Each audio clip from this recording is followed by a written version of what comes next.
vengamos a... Como decía Flora, hay mucha necesidad del Evangelio. Ella nos mostraba los números, ¿no? Que por ahí somos el 20% y decimos no es tanto, pero fíjese cuántas religiones hay que creen en cosas que no dice la palabra de Dios. Entonces, cuando sumamos todo eso, es un número bastante importante. Es fundamental que nosotros podamos comprender la condición en la que se encuentra el mundo. ¿Para qué? Para que puedas ver realmente la necesidad que hay, ¿sí? Entonces, yo voy a hacer una representación.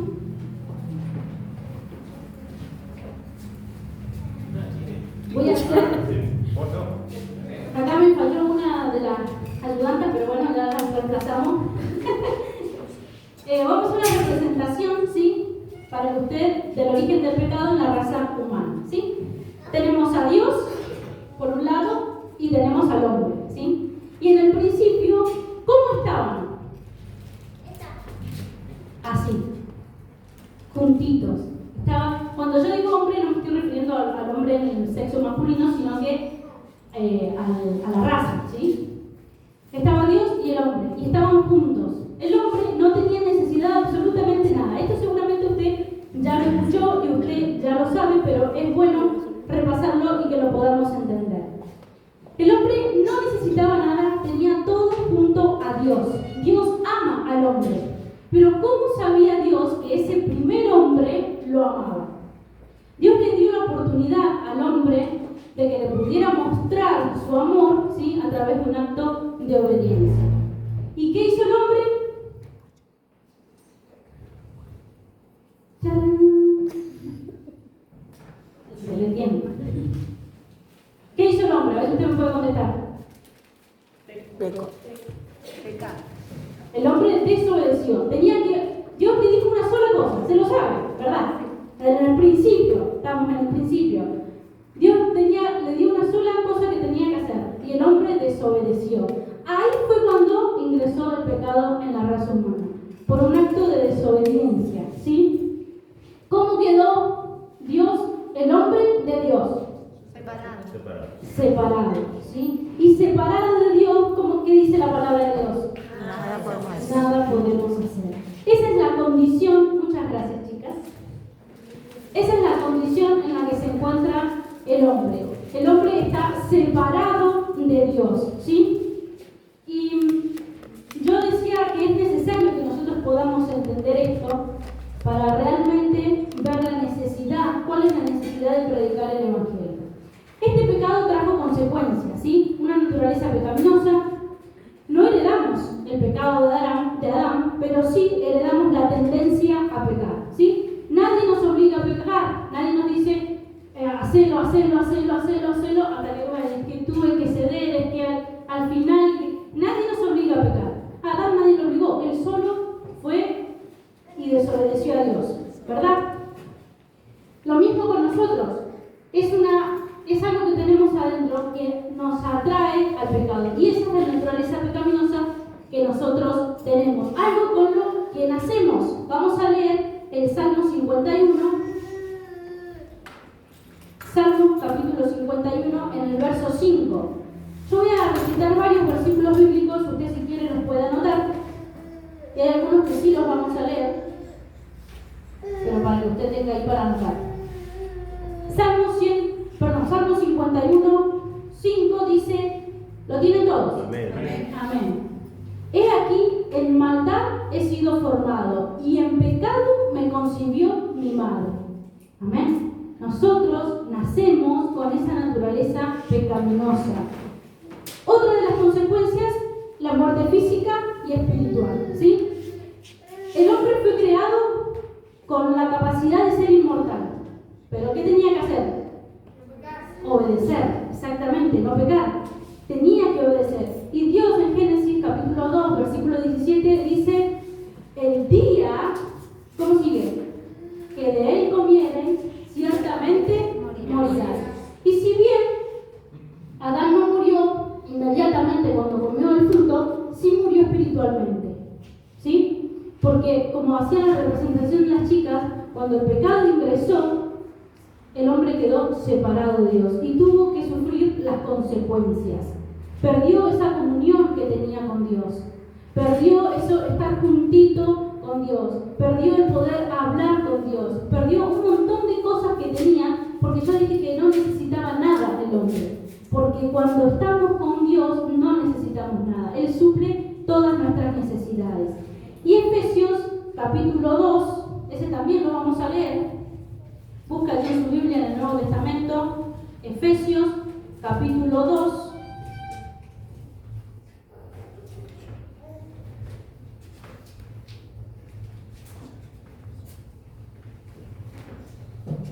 En el versículo 1.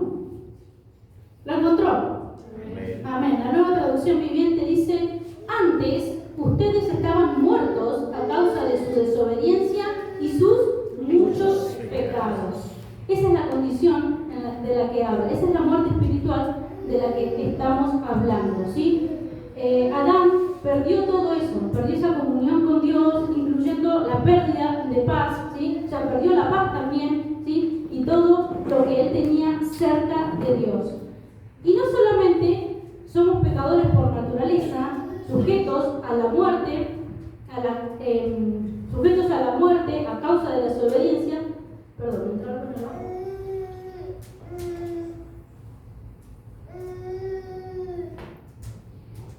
sino que eso también nos aleja de Dios, que veíamos la condición en la que estábamos. Isaías 59 también dice en la condición que nos aleja de Dios, el pecado que nos aleja de Dios. Romanos 3:23, un versículo muy conocido, también dice que lejos de Dios, ¿sí? El pecado que nos aleja de Dios, amén, estamos destituidos de su gloria. Todo esto fue consecuencia del pecado, amén. Cuando el pecado ingresó en la raza humana, estas fueron algunas de las consecuencias que tuvo que sufrir la humanidad, que tiene que sufrir la humanidad.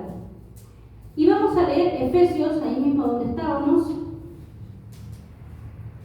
en el capítulo 4, en el versículo 18, que hace como un resumen de todo esto, de cómo se encuentran los que están allá afuera, que no tienen a Dios en su corazón, que no tienen a Jesús en su corazón. Dice, Efesios capítulo 4, en el versículo 18, tienen la mente llena de oscuridad, vagan lejos de la vida que Dios ofrece, porque cerraron la mente y endurecieron el corazón hacia Él. Y no necesariamente, hermanos, los que viven en esta condición son los que critican o los que hablan de las iglesias o los que blasfeman en contra de Dios. Muchas veces las personas que viven en esta condición son las que por ahí escuchamos que dicen: yo me considero una persona buena, yo no me meto con nadie, yo estoy en mi casa, yo no hago esto, yo no hago aquello, yo si puedo ayudo al necesitado. Y uno dice: bueno, se puede considerar, ¿no? Porque dicen, bueno, no se mete con nadie. Y la semana pasada, la anterior, una persona muy allegada a mí me comentaba todas estas cosas buenas que hacía, que no se metía con nadie, no me meto en la vida de nadie. Y decía: ¿cómo Dios no se va a acordar de mí? Entonces yo dije: wow, qué increíble. Es una persona que conoce a Jesús, una persona que ha escuchado palabra de Dios, considere de que sus obras van a alcanzar para ser salvos. Amén. Al día de hoy no se congrega. Y yo decía, nosotros decimos por ahí, los que no conocen a Cristo, y nos vamos a países, a lugares, a etnias donde el evangelio jamás ha sido predicado, pero también, como Flor nos mostraba, hay un montón de religiones que practican algo que no dice la palabra de Dios. Entonces, no podemos ser ajenos a esos números.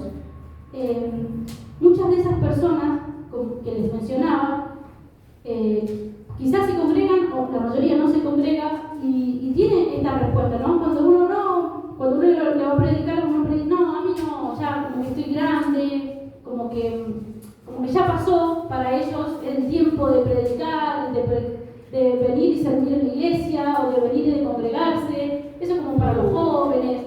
Yo he escuchado, cuando nos ha tocado evangelizar, uno dice: no, gracias, porque yo ya estoy grande. Y uno dice: hay necesidad de salvación, por más que sea grande, chiquito, lo que sea, necesitas ser salvo. Entonces yo cuando esta persona me decía, me quedé pensando y digo, ¿cómo puede ser que conociendo tengan pensamientos así? Y es porque justamente, fíjese lo que decía el versículo 18. Porque cerraron la mente y endurecieron el corazón. Son una mente que está cerrada, son un corazón endurecido, son una persona que vive en la oscuridad. Puede pensar de esa manera, puede decir, yo no necesito la salvación, o yo no necesito servir a Dios para ser salvo. Y claro que no, porque la salvación, ¿qué es? Es un regalo que se nos ha otorgado, ¿no? Pero yo decía, qué importante es que nosotros todo el tiempo estemos predicando la palabra de Dios, que nosotros de continuo estemos hablando el mensaje de salvación. Fíjese lo que dice Tito, capítulo 3, versículo 5. Esto habla de que somos salvos por gracia. Dice, Él nos salvó, no por las acciones justas que nosotros habíamos hecho, sino por su misericordia. Nos lavó, quitando nuestros pecados, y nos dio un nuevo nacimiento y vida nueva por medio del Espíritu Santo. Volvamos a Efesios. Efesios capítulo 2, verso 9. La salvación no es un premio por las cosas buenas que hayamos hecho, así que ninguno de nosotros puede jactarse de ser salvo. Y yo leía esto y decía, qué importante es que nosotros, repito, de continuo estemos predicando el Evangelio. ¿Cuántas veces nosotros decimos, no, pero yo ya le dije, porque yo ya le hablé, y consideramos nosotros que esa persona ya está? Y sin embargo después nos encontramos, ¿no?, con estas respuestas o con estas charlas, ¿no?, de diferentes personas que nos dicen que piensan que sus obras son suficientes para ser salvos. Y sin embargo no es así lo que dice la palabra de Dios. Porque cuando nosotros, yo puse una diapositiva, cuando nosotros estábamos en esa condición, alguien vino, alguien nos predicó y alguien nos dijo que había un Salvador, ¿verdad? Nosotros, esa es la tarea que tenemos que hacer, anunciar exactamente lo mismo. Acá es donde entra la obra redentora de Jesús, ¿sí? Y la Biblia está llena, hermanos, de versículos que avalan justamente esto, ¿sí? Que no hay hombre, se lo voy a parafrasear, porque hay un solo mediador entre Dios y el hombre, ¿sí? Porque hay un único camino que nos conduce a Jesús, porque no hay bajo el cielo otro nombre mediante el cual podamos ser salvos. Dice la palabra de Dios, cree en Jesús y serás salvo. Que si confesares con tu boca que Jesús es el Señor, serás salvo. No envió Dios a su Hijo para condenar, sino para salvar. Y podemos seguir recitando un montón de versículos que nos dicen que necesitamos a Jesús. Que no son nuestras obras, que no es nuestro comportamiento, que no es cuán bien nosotros nos hayamos portado, que no es que nada que nos pueda salvar, sino que la necesidad de la cruz es lo que nosotros tenemos que anunciar. ¿Amén? Necesitamos a Jesús, ¿sí? Porque dice la palabra, cree y serás salvo. Y en Romanos, en el capítulo 10, dice que ¿cómo van a creer? Y eso se lo debe saber si no hay nadie que les predique. ¿Amén? Y ahí es donde entra nuestro papel. Ahí es donde entramos nosotros, ¿sí? Nosotros, ustedes dicen, ya no sabemos este mensaje de la salvación, ya lo conocemos, se nos ha predicado un montón de veces. Y yo cuando me tocó predicar la vez pasada, yo dije, ¿por qué nosotros vamos a escuchar el Evangelio 2 veces cuando hay algunos que no lo han escuchado ni siquiera una sola vez? ¿Amén? Y ustedes van a decir, bueno, y otra vez estamos con lo mismo, con el mensaje de salvación. Pero es para que ustedes entiendan la importancia, ¿sí?, de la necesidad de la salvación.